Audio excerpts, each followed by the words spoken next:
Hello gems, my name is Bushnell. If you're new to my channel, welcome. I hope you stay long enough to subscribe, and if you're already part of the tribe, welcome back.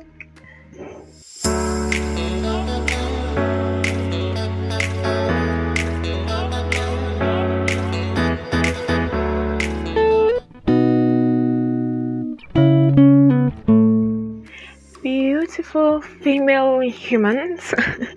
We are talking about Queen Esther, my favorite Bible character. I have so much content about Queen Esther in my various videos. I talk little tad bits about her, and on my blog I have an extensive in-depth content on Queen Esther based on the whole book of Esther from chapter 1 to chapter 10. So if you're interested in learning about other feminine qualities that we learn from Queen Esther, please read my blog. I will put the link on the description box below.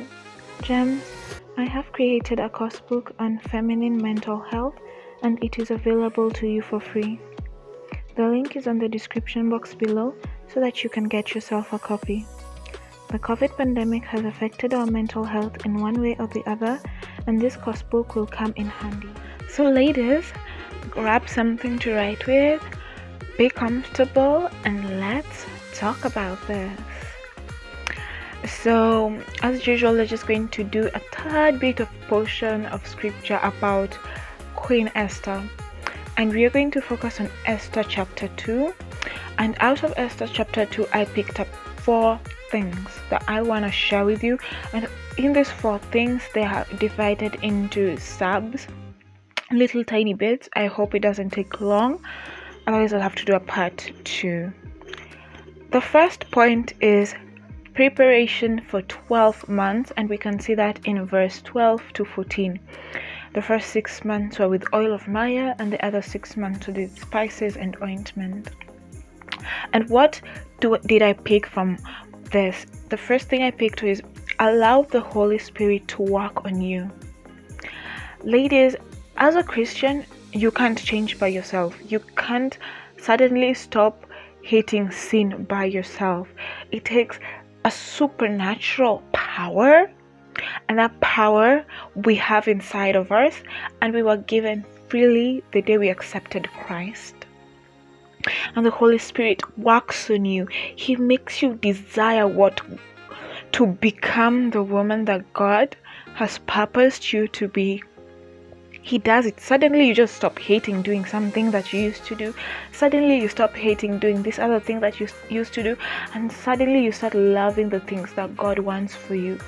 And then you begin to glow, and you begin to just attract the right things and the right persons and people.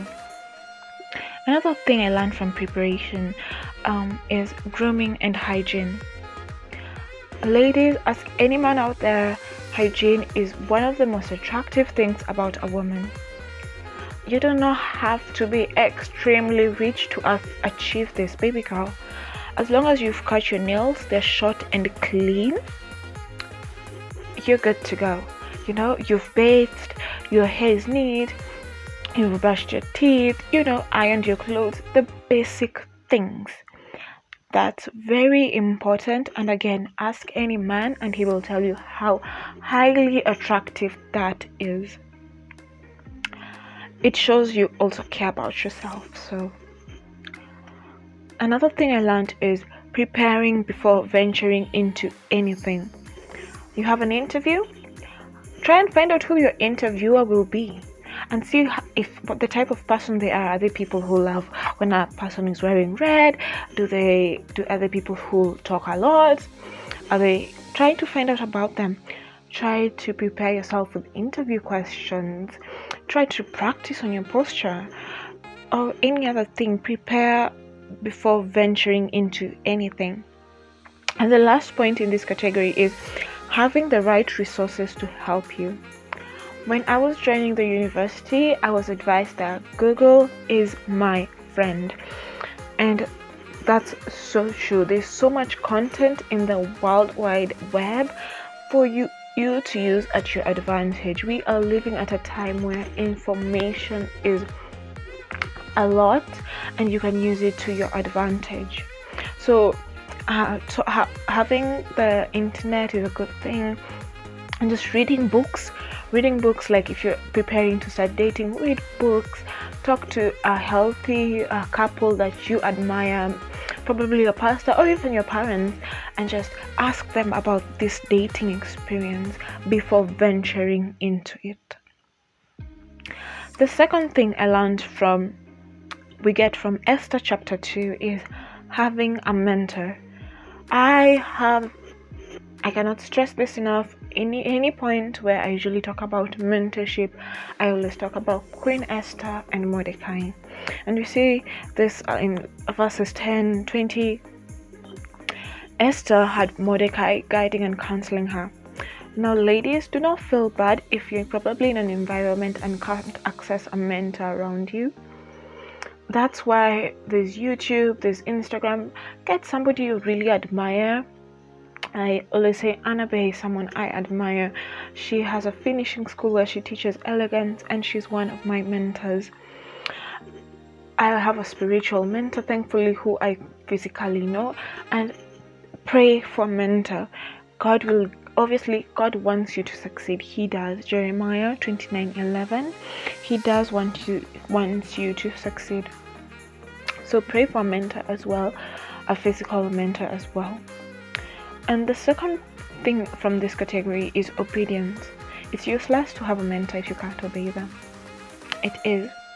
And also something that I get is, and Priscilla Shire was sharing, is delayed obedience is still disobedience. And last week back to our church, we were just looking at this obedience and how it brings fruit from Luke chapter 5.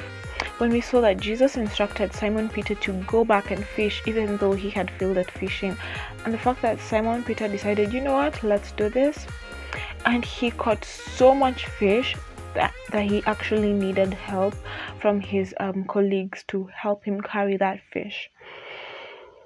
So obedience brings fruitfulness, and we can even see this in Queen Esther's life. After obeying Mordecai, there was so much fruitfulness. The third point is favor with everyone. This is just something I think should be on our prayer list every day. Pray for favor. Let me just say this. Favor is unfair. It is. It is what will take you, a diploma holder, and get you a job amongst competitors who are PhD holders who have even more experience compared to you. That's what favor does. And honey, you need favor. It is such a beautiful thing. It is. Secondly, God favoring you doesn't matter what happened in the past, your background, your ethnicity, and we can see that even with Queen Esther. It doesn't matter. When God favors you, that seals it. It's over. That's done. The final point is choose your words carefully. Mystery is also another very attractive thing to men. They love the peeling of layers one by one. Oh, you like that? Oh, you do that? Wow, that's a new hairstyle. I didn't know you could pull that off. They love it. If you share everything about yourself to a man, he gets bored. And when he gets bored, he will look for somebody else who he can have this game with of mystery. So mystery is very attractive, and we can see that with Rihanna and Angelina Jolie. Also, moving in silence is also very important. Basically, not oversharing. Don't even share some things with your mom, your sister, or your best friend. Because when you overshare, especially something that is still in the works, you get a chemical reaction that is similar to if you would have already done it, and that makes you unlikely to succeed in whatever that you were planning to do. And we see that in Queen Esther as well. So do not overshare. Instead, learn to be mysterious and say things as they progress at the right time. Well, ladies, that is it from Queen Esther. Let me know what you learn about Queen Esther in the comments below.